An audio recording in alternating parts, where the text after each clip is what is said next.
You ready? Showtime. On May 3rd, summer starts with The Fall Guy. Let's do it later. Let's drink a spicy margarita. Make some bad decisions. Yes! Audiences are falling in love with the most entertaining film of the year. Fall Guy. Fall Guy? Fall guy. That's what the poster said. See Ryan Gosling and Emily Blunt in the movie critics say exists to make you happy. Trying to make it out? Nope. Because I don't either. It's not what I'm into right now. What are you into? Talking. Yeah. The Fall Guy. Only in theaters May 3rd. Rated PG-13. Get ready for the greatest roast of all time, the Roast of Tom Brady, a Netflix live event happening May 5th.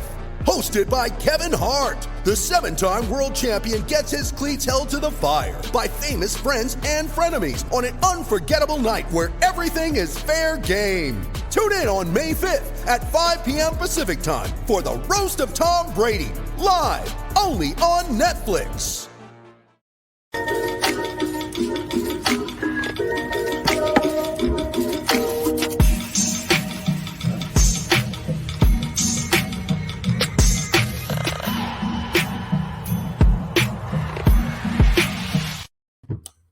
Boom goes the dynamite on the Maple Leaf season. What's going on? It's your guy James from Offside. Ladies and gentlemen, not the results we wanted last night, I know, but pump the brakes for a moment.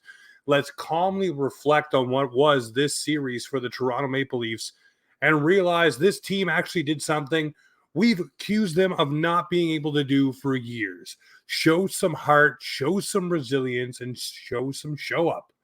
And it may not be the guys that you're used to seeing or talking about, and we will get to those guys, trust me, in just a few moments.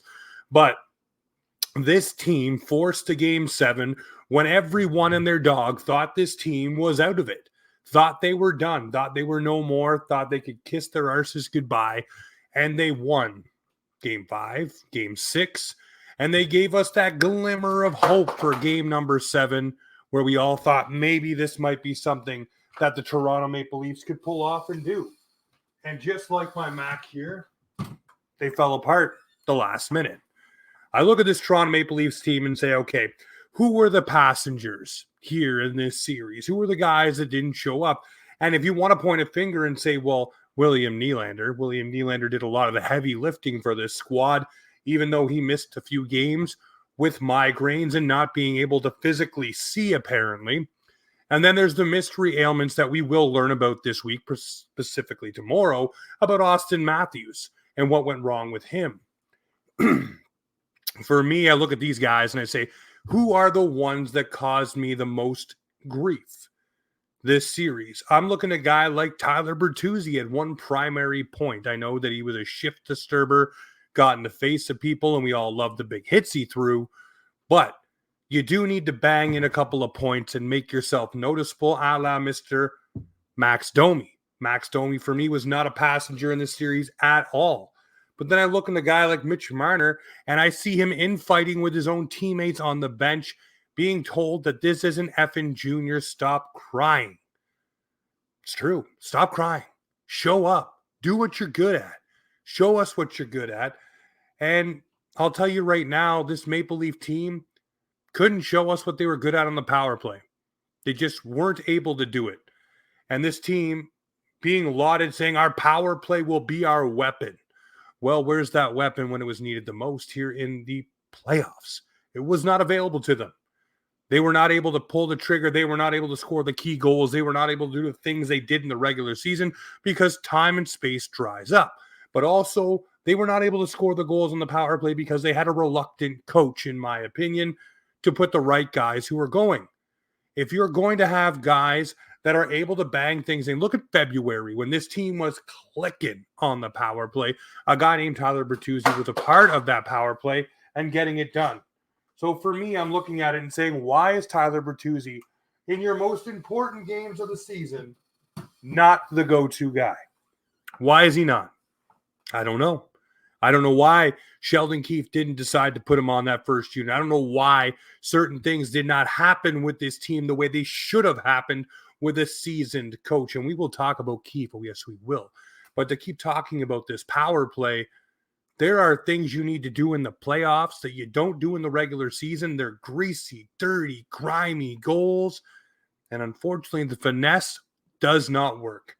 the zipping it around and all that stuff, you don't have that extra half second or split second to make a move and do what you usually do in the regular season. No, those things do not come. You have to be quick, get shots on net, and have guys down low that bang in the puck. And a guy like Bertuzzi would be perfect on that first unit, but that was not utilized that way. And now you look at this team who is now on the outside yet again, looking in because of their power play really not being at the rate we're expecting it to be. And then a lot of people I saw online talking about how the refs this and the refs that. Guys, it doesn't matter. You could get 1,000 power plays out of these referees. If you are not scoring goals on those power plays during those key times of the game, what does it matter if the ref's arm goes up or not? Unless the Leafs are in the lead and it's allowing you to click time off the clock, that is the only thing I can think of. But they were not scoring on the power play. So what does it matter if a ref arm is in the air if you can't put the puck in the net during that 2-minute span? Hell, how about a 4-minute power play the Leafs got because of a high sticking call? Still could not convert one goal on it. And even still, you look at over the other side and say, well, look at the slash in Game 7 that Nyes apparently did. It is what it is. One ref saw it one way, one ref saw it the other way. It's an interpretation call. They talked about it, but there were calls that went for the Leafs as well.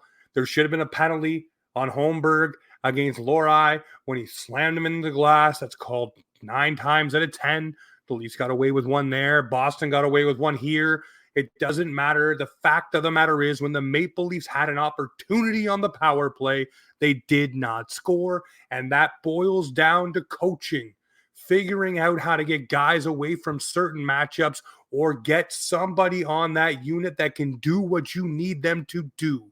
But that comes down to the coaching on the power play. And that is something we'll talk about here when we talk about the Keefe umbrella here in a few moments. The other part for me, this series was mirrored by a lot of players' health. And a lot of things seemed weird. You had Timothy Liljegren, who was out of the lineup. Sheldon Keefe said he was dealing with something, wasn't 100%. Timothy Liljegren comes back, says, I don't know what he's talking about. I've been 100%. What is he talking about? Don't know, but I'm here. I'm ready. I'm ready to go, 100% ready to play. So that, to me, is a miscommunication between player and coach, or player and medical staff, or medical staff and coach. Something there isn't right. Because if the coach is coming out and saying a player isn't readily available because they're dealing with something, but then the player comes out and says, I'm fine. It could be just the player trying to play it up to make sure that there's no extra wax, hash, slashes. You know the way that goes when you got an injury. That could be the reason right there. But then I look across the line and I say this one. Austin Matthews held out of a couple of games because of a mystery ailment. Came out that it may be a concussion suffered in Game 80. Okay, so why did you let him play 81 and 82? Just because he was chasing 70 goals? This is the most important part of your season. Why do you care about individual records that much that you'd risk a guy who has concussion-like symptoms if that's what he was dealing with? But it lines up for a lot of what you're thinking of. If you're talking about a guy, when we talk about concussions and players having them, here's what happens. Okay, players with concussions, we see them ramp it up, dial it back, ramp it up, dial it back, ramp it up, dial it back. And why? Because their body is letting them know where they are and what is going on with their system.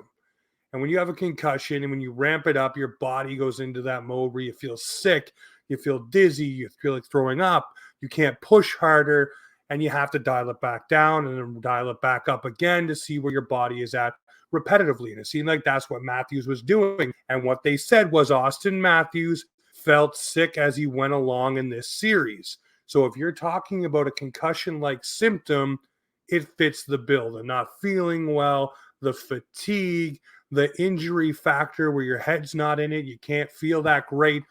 And then he comes back, probably still not 100%, but wanted to be a part of Game 7. Okay. Then you got William Nylander dealing with migraines, which is something that was documented last year about him, and that is why he's wearing the tinted visor. So I look at William Nylander and say, okay, what was the reason for the migraines for him? Was it another concussion issue? Was it an issue where he's just been dealing with this all season and it ramped up here? with the pressure of the playoffs. As a person who personally deals with migraines, I know how debilitating they can be. Couldn't imagine playing a National Hockey League game, let alone being in the room at work when I used to work at a place where we delivered cylinders. The noises, the lights, the pressure, everything dealt with all that in your head. It just makes you want to explode. You need a dark room. You need quiet. For me, to Advil hot shower, and I pass out. If I don't get to that point, I black out. So I can only imagine ramping that up to be an NHL player and being out of it. So William Nylander with the I'll say concussion-like symptoms, I guess, because the migraines are a thing for him. Don't know where they came from, if they're just something that he deals with on the regular basis. If he does, I don't wish those on my worst enemy. But the communication between the Leafs medical staff and players this series seemed a little different than it's ever been. Usually we laud the Leafs medical staff for getting guys back and ready and set and in their ways, whether it's a goaltender coming back from an injury, whether it's a defenseman coming back from blocking shots, whether it's broken digits. They always find a way to get these guys to where they need to be. But this series, it did not seem that way. And I don't know if these injuries were just so truncated that they were trying to get guys back because of where it was. But nonetheless, I look at it like this and say, Sheldon Keefe, my man, I've gone to bat for this guy so many times over the past few years. You sat up at a podium and you basically said the other team outcoached you in how to use your own players, and how to set up your own systems, and how to run your own team. You sat there and said this. Why? Why would you say something like that? Do you know how stupid that makes you sound to everyone? That you can't employ your own systems because another coach is doing something to make the Maple Leafs beat themselves? Come on. I mean, there is incompetence, and then there is you shouldn't be behind the bench. And I know a lot of people in the comments will come after me for this one and laugh and say, what does this guy know? What a hack. Listen, if you're Sheldon Keefe, Austin Matthews is available to you. It's a tempting thing, but you are in that room. You are around that team. You know what he is dealing with. And I know a lot of people will say, well, the William Nylander goal does not happen if Austin Matthews is not in that game. I say, nay, I think it does. This team was pushing and building and going without Austin. Do you need Austin for round 2? Of course you do if you get there. Of course you do. But for game 7, I would have left him out because you don't know what percentage he is at. And you can say, well, it's game 7, all hands on deck. Well, if all hands on deck means 40% Austin Matthews or 90% Nick Robertson or 70 to 80% Ryan Reeves or whoever, pick your guy. It doesn't matter. I take that guy over Austin Matthews just because he's not himself. He's not 100%. He's not ready to rock and roll. And that's on Sheldon Keefe to manage that lineup. It's also on Sheldon Keefe to not go back to old damn habits. Leave Austin Matthews on that third line. Let that line build a little chemistry and get some things going in that game where Austin will be away from the top defenders of the Bruins. Allow the first line, the de facto one, to go do its thing with Domi. Allow the second line with John Tavares to go run amok and do what it needs to do. Why are you not doing those things? Why do you have to revert back? Because you want to get a goal? Cool, that's what we all want to see. But at the same time, you're breaking up and dividing what has worked the past 2 games to get you where you need to be in the position of game 7. And you go back to these things that, hey, guess what? Have not worked in the playoffs this season. They just didn't work. So why in the hell are you going back to them? Especially the Austin Matthews thing is mind-boggling to me. But you look at the lineups that had success in game 6 and game 5. Why would you not keep that for game 7 and say, Austin, when we're ready for you for the next round, when we get this job done, you'll be feeling great. We'll be back at it. We can get rolling. Let's go. That's on Sheldon Keefe. A lot of things are. The power play, for instance. Put the right personnel in there. I know you want Guy Boucher to run this thing, but at the same time, if you know Tyler Bertuzzi's rolling, you look at your power play coach and you say, put this guy on there. You're the head coach. Get it done. Figure it out. Matchup. Move guys away from matchups. Put guys down on the fourth line. Switch things around. Swing guys through. It's what good teams do. It's what Mr. Montgomery did against you.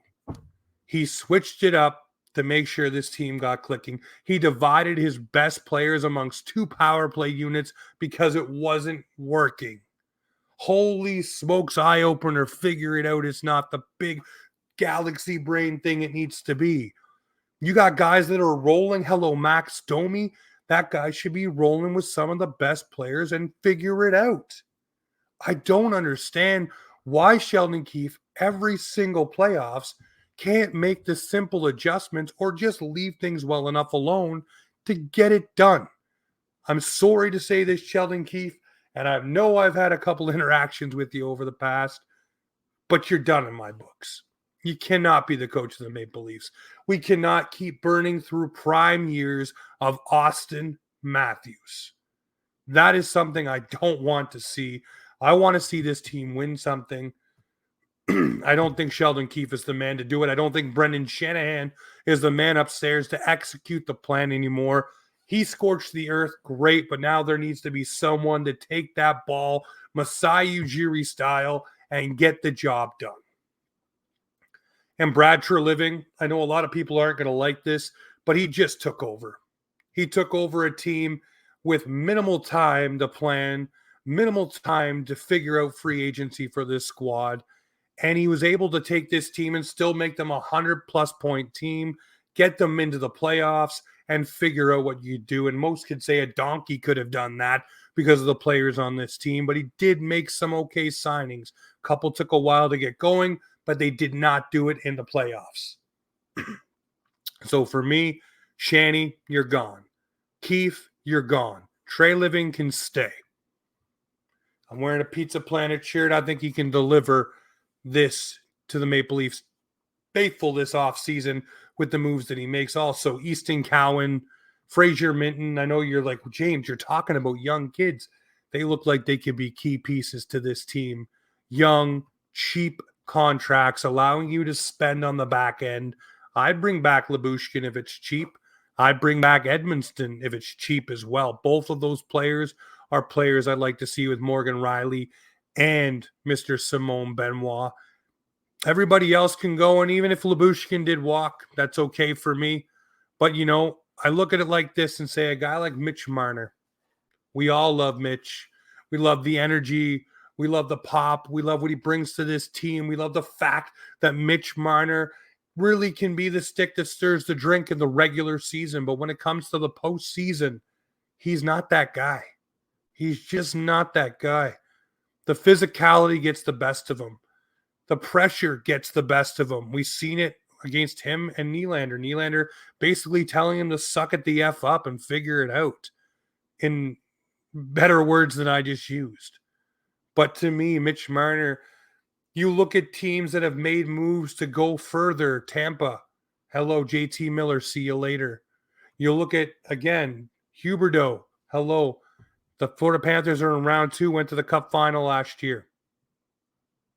I'm not saying big moves are the only moves, but this is a move I think the Leafs need to look at and say, hey, are we better without Mitch Marner in our lineup, being able to augment our D, maybe our goaltending, maybe add a forward with a little bit more oomph and pop and circumstance up front that does it in the playoffs for you? I don't know. But I say this, I think Mitch Marner needs a change of scenery. I don't think the playoffs in Toronto are his bread and butter. I think he would do better on probably a quiet Western market in the Western Conference for a team that can maybe go on a run, do some things. But in Toronto, I think it's too much for him. And I know a lot of people will say, well, he's got the no movement clause. You're going to get pennies on the dollar for him because his value is low because of the playoff performance. This guy's still a perennial close to 100-point player in the regular season. This guy is money. Maybe you put him on a team. And I'll use a name here. Phil Kessel was the guy in Toronto, was not needed to be the guy in Pittsburgh. We all know what happened there. Phil Kessel rocking the rings. So maybe Mitch Marner goes somewhere where he doesn't have to be the exact focal point where everything runs through him on an offense, and he goes somewhere and flourishes there. And the pieces that come back, maybe the Leafs can augment their lineup enough to do things and make it better. Who'd I bring back? Like I said, I bring back Edmiston. I bring back Domi. I'd bring back Lyubushkin if the price is right. I would bring back Connor Dewar. He's a good penalty killer. I'd like to cut bait on David Kampf. His face-off numbers were not what you expect from him this season. But we do have young guys coming. Like I said, Easton Cowan, MVP of the OHL. Hello. Looks like this guy might be a little something. Maybe a little cowboy in the lineup will help out the Maple Leafs. Fraser Minton, I definitely think his leadership caliber skills will be good. But if you look at it like this and run it, Austin Matthews, Max Domi as your 2C. I know everybody's eyes just went up. Matthews, Domi, Tavares on his last year of his deal. You know he's going to re-up for a lower contract to stick around with the Maple Leafs. This is home. This is where he's staying. He's not going anywhere. So his deal will be a better one on the next one for the Maple Leafs. But then you start looking at what you can add around them. I'm a big proponent of this. We know what you get out of the Matthews, the Marners, the Nylanders, the Rileys, the Tavareses.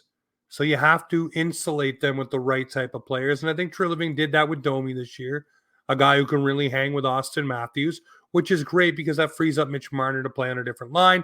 Or if Marner's not here, it makes Marner expendable, to be honest with you. And if you can sign Max Domi to a cheaper deal, boom, you got it. Slam dunk, make it happen. But as far as this summer, guys, I think we got a long way to go. We start looking and seeing what's out there. Start looking and seeing what deals can be made. Start trying to figure out exactly where the Maple Leafs will be. We're going to learn a whole lot tomorrow. We're going to learn a whole lot on Thursday of who will be here, who won't be here, and what the Maple Leafs will start to shape up to look like next year. One thing you can guarantee, you can bet your bottom dollar, William Nylander, John Tavares, Morgan Rielly, Austin Matthews, Matthew Nyes will be back with this squad for next season. And in net, I do believe Joe Wool is the future. I do believe this kid can be exactly as he was advertised here in the playoffs for the Toronto Maple Leafs. And I think they bring either Jones or maybe even Samsonov back as the backup. Because we all now know that Samsonov, yes, he held us in there. Yes, he only allowed 2 goals. But that play last night with Pasternak, I think Joe Wool would have did something to disrupt the path of the puck. Would have got out there, would have figured something out, seeing Pasta coming.